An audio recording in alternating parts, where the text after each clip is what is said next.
আসসালামু আলাইকুম। আজকে আমি আপনাদেরকে রাইট ফর্ম অফ ভার্বের একটা গুরুত্বপূর্ণ রুলস শেখাবো। চলুন আমরা উদাহরণ দিয়ে শিখি। He is dash a letter. এখানে কোন ভার্ব বসবে? রাইট, রিটেন নাকি রাইটিং? বি ভার্বের পরে সবসময় ভি ওয়ান প্লাস আইএনজি বসবে যদি সাবজেক্টটা সক্রিয় হয়। আর যদি সাবজেক্টটা নিষ্ক্রিয় হয় তাহলে বি ভার্বের পরে সবসময় বি থ্রি বসবে।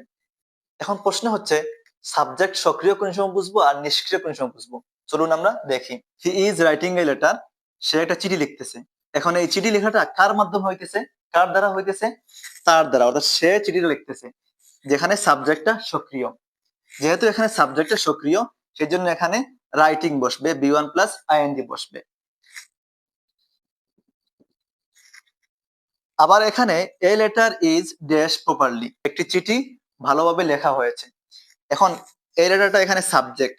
এই সাবজেক্টটা কি নিজে নিজে লিখতেছে নাকি অন্য কারো মাধ্যমে লেখা হয়েছে? তাহলে এই সাবজেক্টটা বর্তমানে কি সক্রিয় আছে নাকি নিষ্ক্রিয় আছে? সে কি নিজে নিজে লিখতেছে? না। তাহলে এখানে সাবজেক্টটা নিষ্ক্রিয়। যখন সাবজেক্টটা নিষ্ক্রিয় থাকবে তখন বি ভার্বের পরে বি থ্রি বসবে। বি থ্রি কি? রাইটের বি থ্রি কি? Written.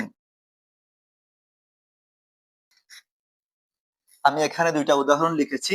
N Islamic song was dash in this field. আরেকটা উদাহরণ লিখেছি, Bulbul was dash in this field yesterday. যদি আপনারা রুলসটা বুঝে থাকেন তাহলে কমেন্টে এই দুইটা উদাহরণের সঠিক আনসারটা দিয়ে দিবেন।